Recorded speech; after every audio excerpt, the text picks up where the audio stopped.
नमो नमः। अहमस्मि डॉक्टर शुभेन्दु पाठक, अंशकालिक सहायक प्राचार्य दर्शन पूर्णिमा राम प्रताप संस्कृत महाविद्यालय बेगनी दरभंगा। शास्त्री कक्षायाः शास्त्री तृतीय वर्ष कक्षायाः सर्वदर्शन संग्रह ग्रंथे सांख्य दर्शन। इससे पूर्व की कक्षा में हम आप लोगों को प्रधान या प्रकृति की सिद्धि के संबंध में आंशिक रूप से कुछ कहे हुए थे, और आज की कक्षा में हम प्रधान की निरपेक्षता के संबंध में कुछ आंशिक रूप से कहने का प्रयास कर रहा हूं। तो प्रियांशु छात्रः ननु चेतनं प्रधानं चेतनाधिष्ठितं महदाधिकार्ये न व्याप्रियते। अतः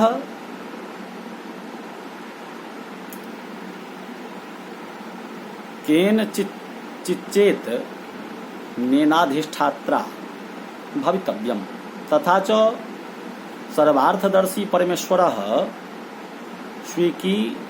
स्वीकर्तव्यः स्यादिति चेत् तत्संगतम् अचेतनस्यापि प्रधानस्य प्रयोजनं वशेन प्रवृत्त्युत्पत्तये। यह शंका होती है कि अचेतन प्रधान अर्थात प्रकृति किसी चेतन की सहायता लिए बिना महत् आदि कार्यों को उत्पन्न करने का काम नहीं कर सकती। बिना चालक के मोटर गाड़ी नहीं दौड़ जाती।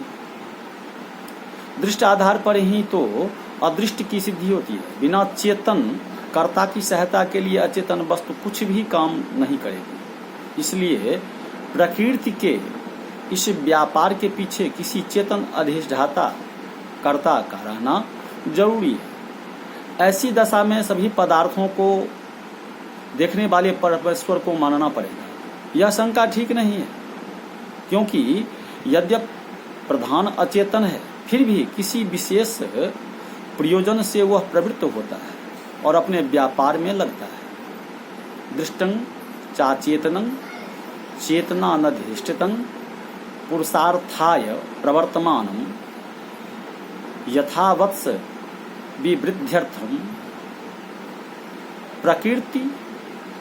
प्रकृतिर्चेतनावपि पुरुष विमोक्षाय प्रवर्तस्यति तदुक्तम्।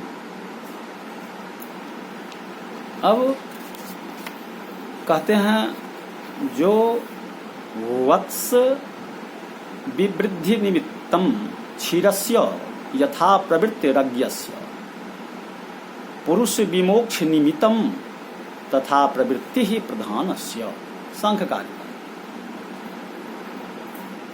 यही देखते भी हैं कि अचेतन पदार्थ चेतन की सहायता लिए बिना ही मनुष्यों की अर्थ सिद्धि के लिए प्रवृत्ति होता है। जैसे बच्चे के पालन पोषण के लिए अचेतन दूध प्रवृत्ति होता है, माँ के स्तन में चला जाता है, और जैसे अचेतन जल संसार के उपकार के लिए प्रवृत्त होता है, उसी प्रकार प्रकृति अचेतन होने पर भी पुरुष के मोक्ष के लिए प्रवृत्त होगी। इसमें आश्चर्य क्यों करते हैं? यह कहा भी है जैसे बच्चे के पालन पोषण के लिए प्रयोजन से अज्ञ अर्थात अचेतन दूध की भी प्रवृत्ति क्रिया देखी जाती है, उसी प्रकार पुरुष की मुक्ति के लिए प्रधान या प्रकृति की प्रवृत्ति होती है। विशेष यहाँ लोग पूछ सकते हैं कि प्रधान की प्रवृत्ति से पुरुष का मोक्ष कैसे होता है? मोक्ष का अर्थ है दुख की निवृत्ति। दुख की निवृत्ति तभी हो सकती है जब पुरुष और प्रकृति के भेद का ज्ञान हो जाए।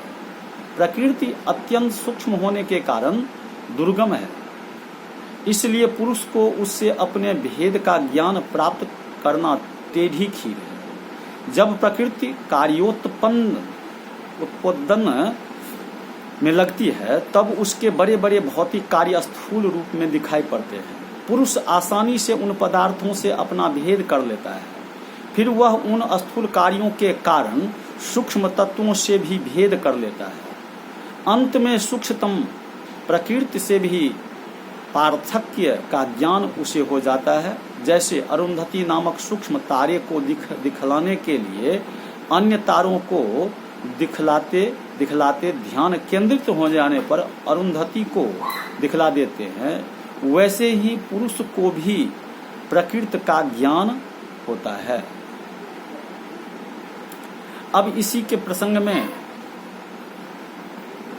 अब आप लोगों को परमेश्वर प्रवर्तक नहीं है इसके संबंध में कल की कक्षा में आप लोगों को समझाएंगे।